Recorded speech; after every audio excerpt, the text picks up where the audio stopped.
আমার সাথে যে ভাইটারে দেখতে আছেন সে দীর্ঘ 12 বছর প্রবাসে আছে। দীর্ঘ 12 বছর বলতে এক যুগের সমান। সে আসলে আমরা পরিবারের কথা চিন্তা করতে করতেই আমরা প্রবাসে কখন যে বছরগুলো চলে যায় আমরা বলতে পারি না। এক মুখে হাসি ফোটানোর জন্য আমরা এই প্রবাসে কত পরিশ্রম করে কষ্ট করে বছরগুলো পার করি, কিন্তু এই পরিবার থেকে ভাই আমার কি পাইলো আজকে ভাই কিছু কথা বলবে। ভাইয়ের সাথে কথা বলবো। রফিক ভাই, ভাই অনেক বছর তো প্রবাসে হইলো বলতে এক যুগের মতন। তো ভাই আপনি দেশে যাবেন কবে ভাই, কোনো সিদ্ধান্ত নিয়েছেন?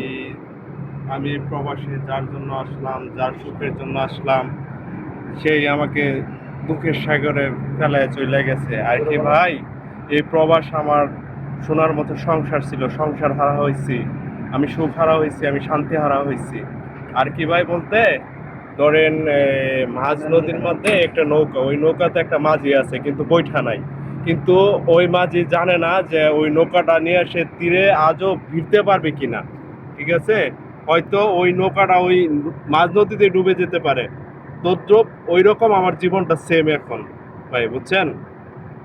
আর কথা হলো কি, যার জীবন থেকে যাই হারায় সে জানে ওই জিনিসটার কি মূল্য। ঠিক আছে ভাই, কিন্তু আমি জানি আমার জীবন থেকে কি হারাইছে।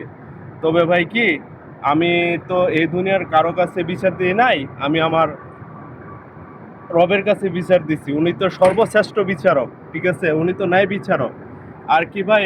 আমার জীবন যুদ্ধে আমি আজ বড্ড ক্লান্ত ভাই। আমরা পরিবারের মুখে হাসি ফোটানোর জন্য আমরা এই প্রবাস জীবনে খেয়ে না খেয়ে আমরা কত পরিশ্রম করি, মায়া মমতা সব কিছু পরিবার সবাইকে ভুলে তারপর এই প্রবাসে থাকি। আর এই 12টা বছর এই ভাইটা প্রবাসে ছিল।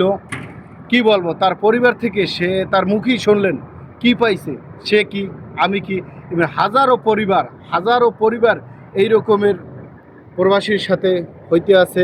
আমরা এত পরিশ্রম করি, এত কষ্ট করি, কিন্তু পরিবার আমাদের কখনোই কোনো মূল্য আমাদের দেয় না। তাদের যত যাই করি তাদের জন্য, তারপরে বলে তাদের জন্য আমরা কি করছি।